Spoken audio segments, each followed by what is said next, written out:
Almost all companies start off with personal savings. All of you who've been, and Gene, I'll pick on you. You've got some of your own money in here, in your company, right? And you've got a lot of your own time in there. The next place you go to is the friends and family round. You've probably heard that. So you go to your Uncle George and you say, Uncle George, I want you to help me with my company. And Uncle George has more money than really cares about, so he throws you $50,000. That would be a really good Uncle George to give you $50,000. And you really don't know the company you give them. So you give them some percentage of the company, and it's usually pretty arbitrary.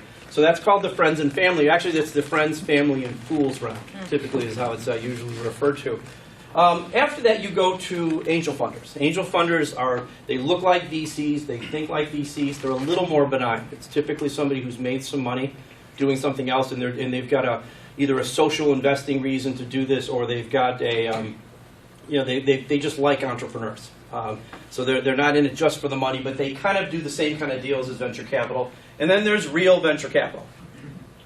So what is venture capital? It's high-risk capital. It invests in really high-risk, high-reward growth companies. They want to know that they can make 10 times their money, that they have a way to make 10 times their money.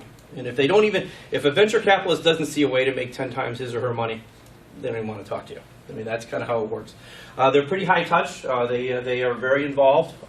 So it is not like this silent investor that invests the money and goes away.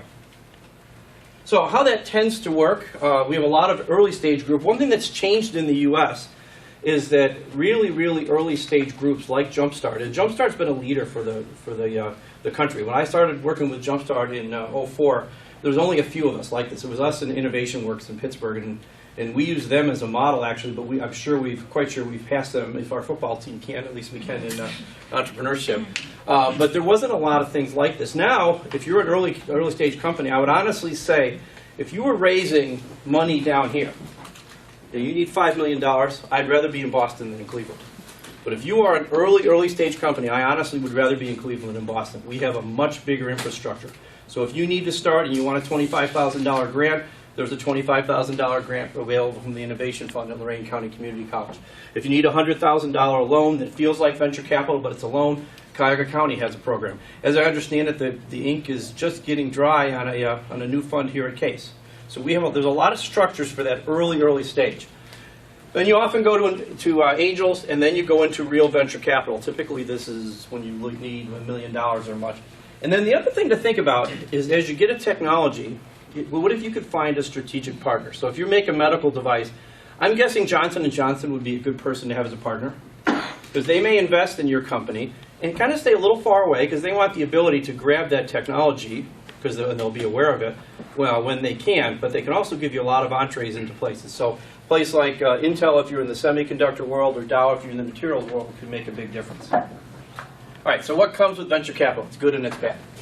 What's good is you get the financing for your idea. You can actually do what you wanted to do. And you get some flexibility to do what's needed for the company. Because if you're constantly fighting a cost battle, it's tough to kind of work. But with venture capital, you might have $1 million in the bank, and you know you've got some flexibility. It lets the founders participate in that growth, and you get a lot of connections from either industry experts and with other entrepreneurs. The other thing, the trade-offs, though, is you do give up a significant portion of the company. In fact, you remember in the presidential election in the Republican primary, Rick Perry kind of deemed them vulture capitalists. And Rick Perry was pretty far off, because Mitt Romney, was not a true venture capitalist. He was more of a later stage kind of guy. So Rick Perry didn't know what he was talking about. And to call him vulture capitalists, I'm not sure is right. But there's no doubt that if you're an entrepreneur and you take venture capital, you're going to give up some of the company. It's the way it works.